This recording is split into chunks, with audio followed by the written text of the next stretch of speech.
Senhor esteja convosco. Ele está no meio de nós. Proclamação do Evangelho de nosso Senhor Jesus Cristo, segundo Lucas. Glória a vós, Senhor. Naquele tempo, Jesus levou consigo Pedro, João e Tiago e subiu à montanha para rezar. Enquanto rezava, seu rosto mudou de aparência e sua roupa ficou muito branca e brilhante. Eis que 2 homens estavam conversando com Jesus. Eram Moisés e Elias. Eles apareceram revestidos de glória e conversavam sobre a morte que Jesus iria sofrer em Jerusalém. Pedro e os companheiros estavam com muito sono.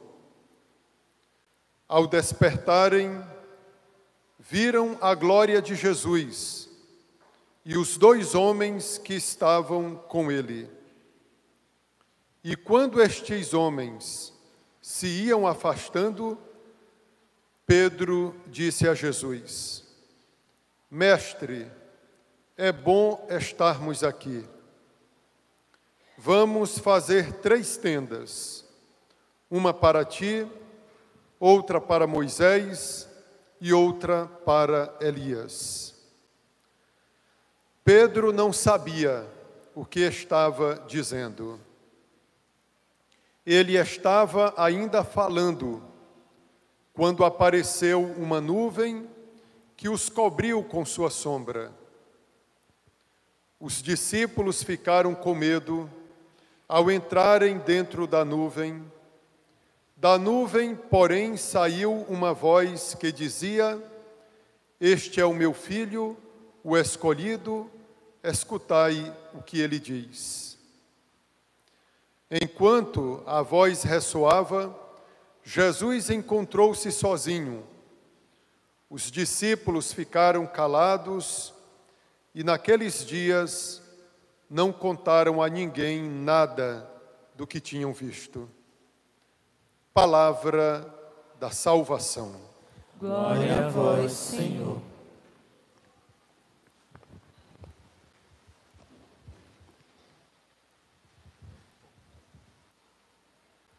Nossa Senhora de Nazaré, Rogai por nós. glorioso São José, Rogai por nós. louvado seja nosso Senhor Jesus Cristo. Para sempre seja louvado.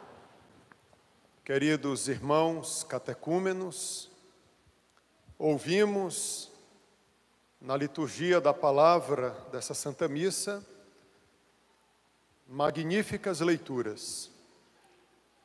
E eu quero começar a minha palavra dirigida primeiramente a vocês e depois aos demais irmãos, com a primeira leitura que nós ouvimos, do livro do Gênesis. Em suma, na primeira leitura, nós escutávamos uma aliança feita por Deus com Abraão. Nós, cristãos, aprendemos que o Deus que nós buscamos, segundo o catecismo da Igreja Católica, ele é um Deus pessoal. O que significa isso? Não que ele seja algo da minha particularidade, mas quando eu digo que Deus é pessoal, é porque ele estabelece conosco amizade, familiaridade. Desse modo, Deus não é uma ideia, uma energia, uma imaginação. Não, Deus é uma pessoa. Então ele quer estabelecer conosco uma relação Que coisa bonita. Escutaram bem na primeira leitura que a criança fez? Muito bem. Abraão, que aqui na primeira leitura é chamado de Abrão, ele ouviu Deus, Abraão ouviu Deus dizer assim para ele: olha para o céu e tenta contar as estrelas que estão lá no alto, se fores capaz. Pois é, disse o Senhor a Abraão, eu farei a tua descendência tão numerosa como as estrelas do céu. Olha, quem é a descendência de Abraão? Somos todos nós. Alguns de vocês, catecúmenos, já são batizados. Embora nós chamamos catecúmenos, chamamos de catecúmenos aqueles que ainda vão receber o batismo. Mas eu agora vou enquadrar todos vocês que vão receber sacramentos na Páscoa de catecúmenos. Mas eu quero dizer especialmente para quem vai ser batizado na vigília pascal, seja bem-vindo a essa família de Abraão, a essa descendência de Abraão. Vejam como a descendência de Abraão ininterruptamente cresce.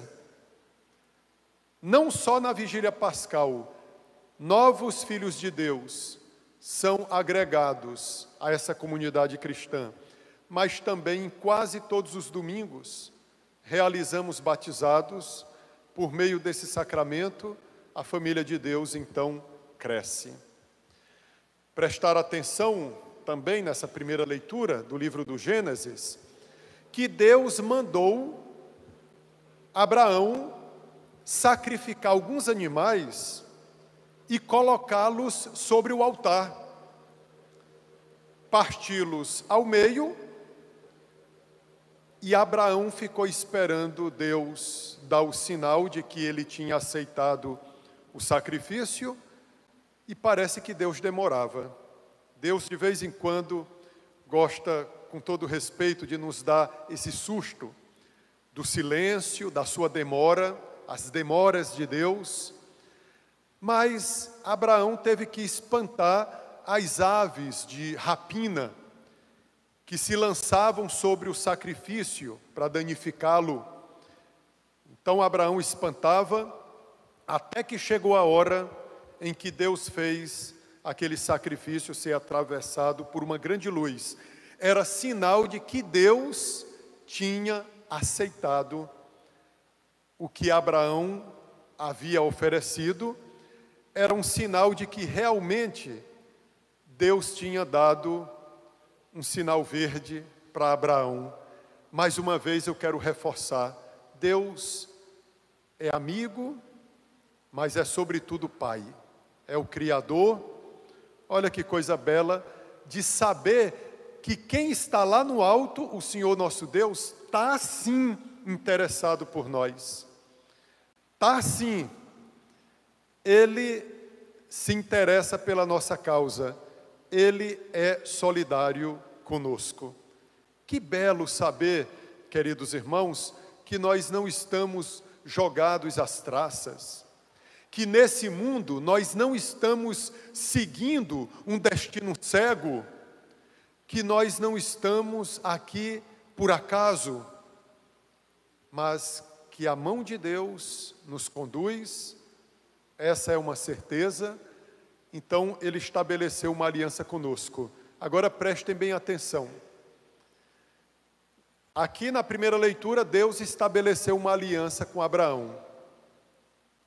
Deus estabeleceu ao longo da história várias alianças. Algumas delas foram rompidas pelo próprio homem, não pelo Senhor nosso Deus. Mas chegou um dia em que Ele estabeleceu uma definitiva aliança que não seria mais quebrada, no sangue de nosso Senhor Jesus Cristo. Prestem bem atenção que daqui a pouco, na consagração do cálice com vinho, o padre vai pronunciar aquelas palavras de Nosso Senhor, que foram proferidas na última ceia. Este é o meu sangue. Jesus falou isso sobre o cálice. Este é o meu sangue, o sangue da nova e eterna aliança, que será derramado por vós. Sobre esse altar, que é o Calvário, o Senhor estabeleceu com os homens, no sangue de Cristo, uma eterna aliança. Vamos ao Salmo 26. Eita, que salmo bonito.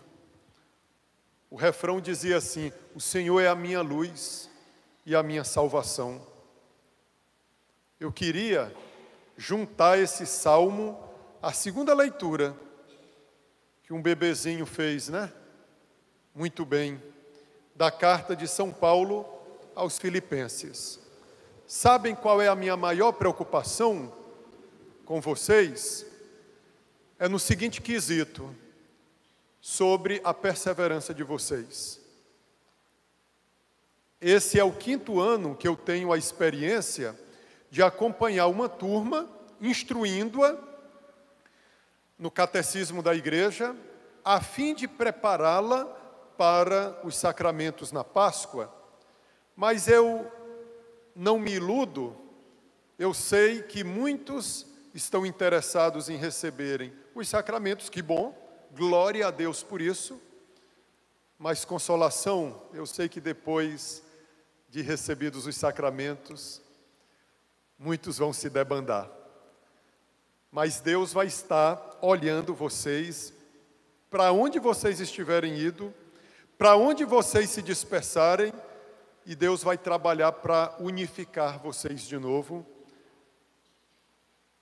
ao seio da igreja. Mesmo se vocês se afastarem, mas pelos sacramentos que vocês receberam, vocês estarão de alguma forma vinculados ao corpo santíssimo de Cristo, que é a Santa Igreja Católica. Eu falei para vocês que a minha maior preocupação é com a perseverança de vocês, por causa da segunda leitura da carta de São Paulo aos Filipenses. São Paulo começava dizendo assim para os filipenses, que era uma comunidade que ele estimava muito. Ele começa dizendo assim para essa comunidade: sede meus imitadores, e observai os que vivem de acordo com o exemplo que nós demos. Olha, São Paulo, ele não foi orgulhoso, não. A verdade tem que ser dita. Vamos parar com essa falsa modéstia. Imagine São Paulo, ele escreveu em outras cartas assim: já não sou eu quem vivo, é Cristo quem vive em mim. Então, São Paulo vivia de acordo com a palavra de nosso Senhor Jesus Cristo. Ele vivia segundo os preceitos da lei de Cristo. Então ele podia dizer para os seus catequizandos, digamos, sede meus imitadores. A Virgem Maria pode dizer isso para nós, os santos, São José, sede meus imitadores, porque todos eles reproduziram na vida o exemplo de Cristo. A gente tem que ter também essa convicção de que nós chegamos a um nível alto no seguimento a Cristo. Nada daquela falsa modéstia. Não, eu não sou nada ali, sou humildezinho. Para com isso. Cuidado que às vezes humildade também pode ser inspirada pelo demônio. A humildade no sentido de eu vou dizer que sou humilde para eu não me comprometer, para eu não ter nenhuma responsabilidade. Então, eu não vou dizer, eu, Padre Dalvan, que eu me conheço, né? Ainda não estou no nível de São Paulo, mas eu digo para vocês, vivam de acordo com o que vocês estão aprendendo. O que está sendo ensinado para vocês tem como lastro a Bíblia, o magistério da igreja, a tradição, o catecismo. Viu? Vivam agora de acordo com a palavra de Deus. Quem é a luz agora de vocês é Cristo. Olha o salmo que cantamos agora há pouco: o Senhor é a minha luz e minha salvação. Ele é a tua luz? E aí, quando acabar a catequese, aí você vai voltar para o bar, tomar todas, e ainda vai ter coragem de abrir a boca e dizer: o Senhor é minha luz? Não faça essa vergonha não para Cristo. Não seja um mau representante dele. Depois de recebido os sacramentos, você ainda vai continuar junto com o seu companheiro, ao invés de casar com ele. Se ele não quiser casar, despacha. Vai procurar outra que queira viver no pecado contigo, ou outro, né? Né? Você diz que o Senhor é a sua luz e vai trair sua esposa ou seu esposo? Entendem que o objetivo dessa catequese é dar para vocês uma vida nova? Será se custa muito para nós compreender, entender isso? Nós agora não podemos mais viver como os pagãos. Se até agora vivíamos como eles, doravante viveremos como Cristo. A vida nova em Cristo, novas criaturas. São Paulo continuava na segunda leitura: já vos disse muitas vezes e agora o repito, chorando, há muitos por aí que se comportam como inimigos da cruz de Cristo. O fim deles é a perdição, o Deus deles é o estômago. Olha aí, muitos por aí se comportam como inimigos da cruz de Cristo. Eis aí um dia belíssimo para vocês receberem no peito de vocês o crucifixo. Daqui a pouco será colocado no pescoço de vocês o símbolo da nossa salvação, a cruz de Cristo. Nós não somos inimigos da cruz, somos amigos da cruz. Olhem bem para a cruz, ali está a prova estupenda do amor de Deus por nós. Olha a que ponto chegou o amor de Deus por nós. Ele deu a vida por nós no altar da cruz. Essa imagem ali é a imagem do amor de Deus. O que significa, meus jovens, ser inimigo da cruz de Cristo? Se comportar como inimigo da cruz de Cristo? Não ser discípulo do Senhor, procurar somente as facilidades da vida e estar voltado para o prazer e, por conseguinte, a própria morte. Ser inimigo da cruz é fugir dos sacrifícios, das mortificações. Se na vida do dia a dia nós conseguimos as coisas a muito custo, imaginem na vida espiritual.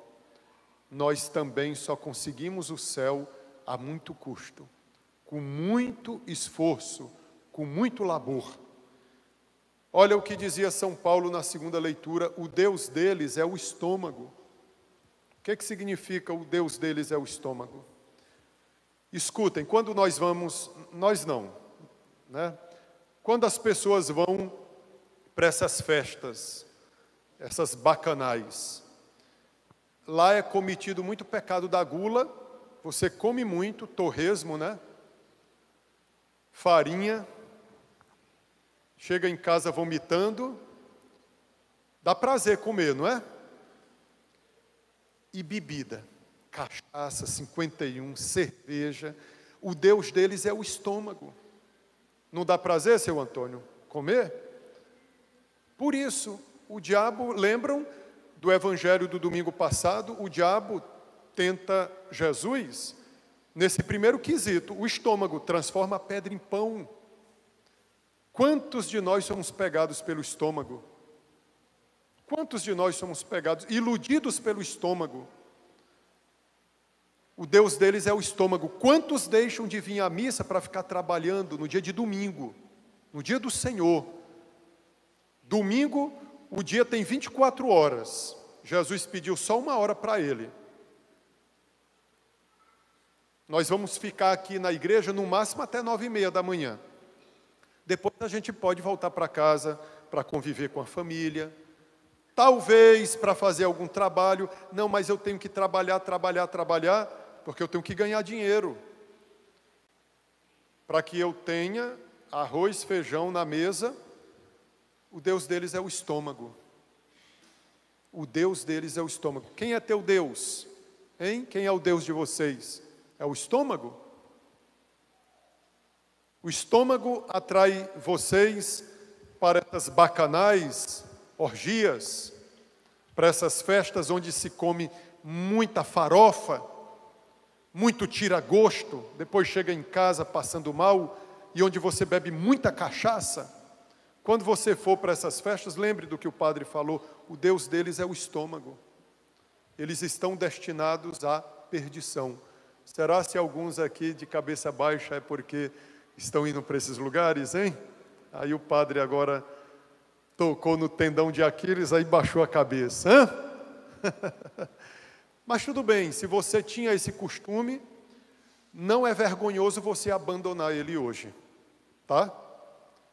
Padre, eu ia, agora eu não vou mais. Agora eu vou me comportar como gente, como cristão. É tão bonito, né, ver alguém que recebeu os sacramentos se comportar como homem. Ali, ou a mulher, ser mais modesta nas vestimentas, evitar colocar brincos na orelha, eu digo no caso de homens. Entendem? Ser um cristão, mostrar também. Parem com aquela história, não, o que importa é o meu coração. Epa, a gente tem que mostrar então também, as pessoas precisam ver também o que se passa no teu coração, né? E às vezes quando a gente vive assim vaidosamente, na verdade, repassa para as pessoas que nós temos um espírito disperso, desconectado das coisas do alto. Amém?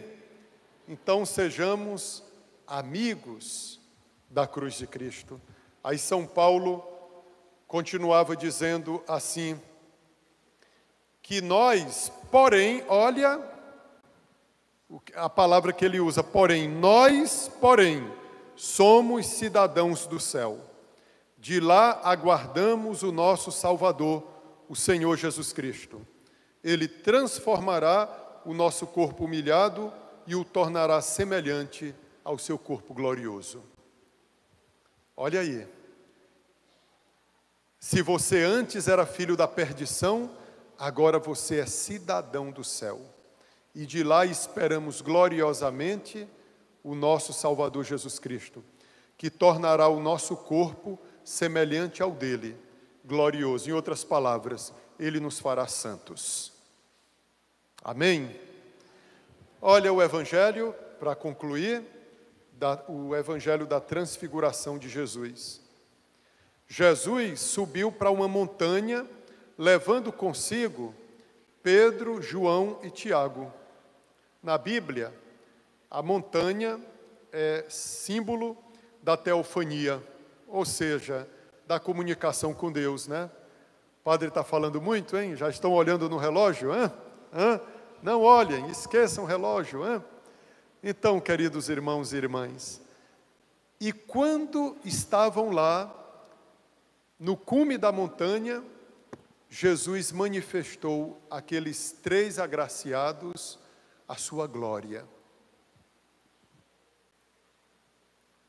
Lembraram que no Evangelho era dito, o rosto de Jesus mudou, as suas roupas ficaram reluzentes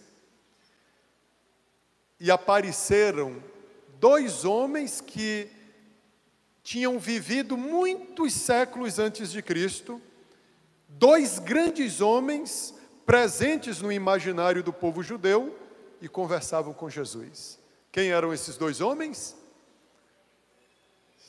Acho que não prestamos atenção não, né? Moisés e Elias. Moisés e Elias. Moisés morreu antes de entrar na terra prometida. Elias foi arrebatado para o céu num turbilhão de fogo. Sabem qual era o maior desejo de Moisés e Elias? Sabe qual era o maior desejo deles? Que deveria ser o nosso também, seu Antônio? Ver a Deus. Uma vez Moisés apresentou o desejo dele, queria te ver. Elias também, quero te ver. Pois é, o que eles não puderam fazer no Antigo Testamento, no tempo que eles viveram aqui no mundo, agora eles recebem essa graça aqui no Evangelho. Aqui na terra mesmo, eles veem com Pedro, João e Tiago a glória de Deus em nosso Senhor Jesus Cristo. Moisés e Elias não conheceram Jesus pessoalmente, saudaram a promessa de longe. Olha como essa vida aqui na terra ela é importante. Não vamos amaldiçoar a terra não, ela é um vale de lágrimas, mas foi aqui que o Filho de Deus se encarnou, Deus pisou sobre essa terra, e foi aqui que ele mostrou a sua glória. Há dois homens, Moisés e Elias, que desejaram ver Deus aqui nesse mundo. Antes que eu esqueça, na primeira leitura do livro do Gênesis, Deus prometeu a Abraão dar para ele uma grande extensão de terra, mas escutem. O que Deus falou no Gênesis, que é o primeiro livro da Bíblia, então é Antigo Testamento, nós devemos encarar essa promessa de Deus num sentido sacramental, ou seja, Deus promete também para nós uma grande extensão de terra para habitarmos nela. Mas onde é essa extensão de terra? No céu. Deus promete para nós o céu. Então, queridos irmãos e irmãs, que alegria para Pedro, João e Tiago ver nosso Senhor na sua glória. Aí o Evangelho dizia que Pedro começou a dizer assim a Jesus: Mestre, é bom ficarmos aqui, nós faremos 3 tendas, uma para ti, outra para Moisés e outra para Elias. Pedro nem sabia o que estava falando. Olha, eu falei para vocês que a montanha é o lugar da comunicação de Deus. Mas antes de permanecer para sempre contemplando a face do Senhor em todo o seu esplendor, nós precisamos subir outra montanha. Qual é a outra montanha que temos que subir, Guilherme? A montanha do Calvário, viu? Vejam como é que terminou essa história do Evangelho. Uma hora Pedro, Tiago e João viram só Jesus, já não viram mais Moisés nem Elias, e Jesus estava novamente normal na sua humanidade. A divindade voltou a ser ocultada na humanidade que nosso Senhor assumiu no Santíssimo Seio da Virgem Maria. A vida voltou ao normal, eles ficaram em silêncio. Olha aí, como a Assembleia, não está um silêncio? Diante de Deus, o silêncio pela admiração do mistério. Pedro, João e Tiago vão aprender que eles vão ter que subir também aqui, ó, essa montanha, a montanha do Calvário, para que depois eles voltem àquela montanha da transfiguração, não mais aqui na terra, mas lá no céu.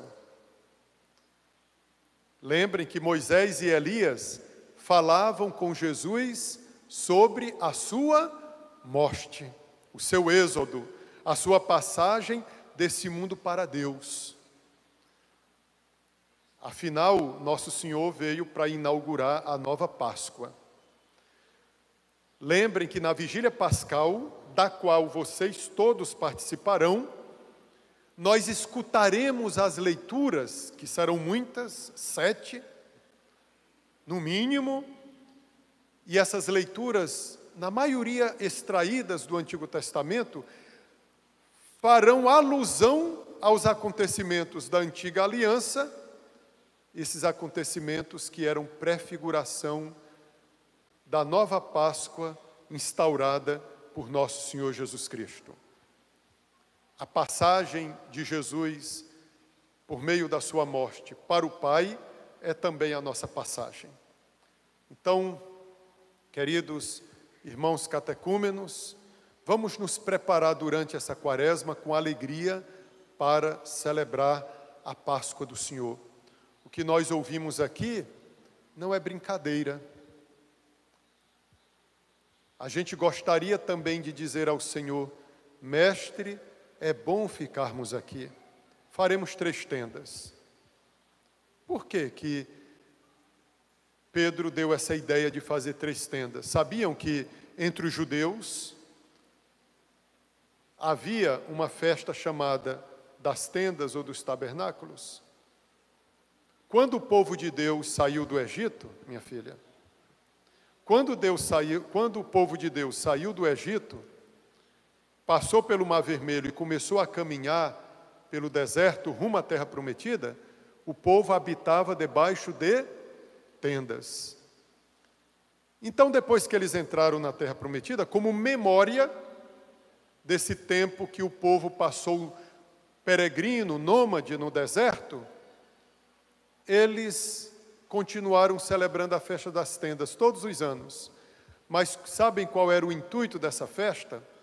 Não mais de celebrar aquela simples saída do Egito rumo à Terra Prometida, mas se celebrava uma nova criação. E Pedro, talvez sem saber, dava a entender que é Cristo quem inaugura essa nova criação. Vejam então como o Evangelho é cheio de significados, cheio de simbolismo. Que Deus então nos ajude a entrar no espírito do Evangelho. Então agora nós vamos nos preparar para receber o crucifixo. Espero que não seja um simples rito, aparentemente amigos da cruz, mas nos comportamos como inimigos dela. Então longe de nós isso, hein? Amém?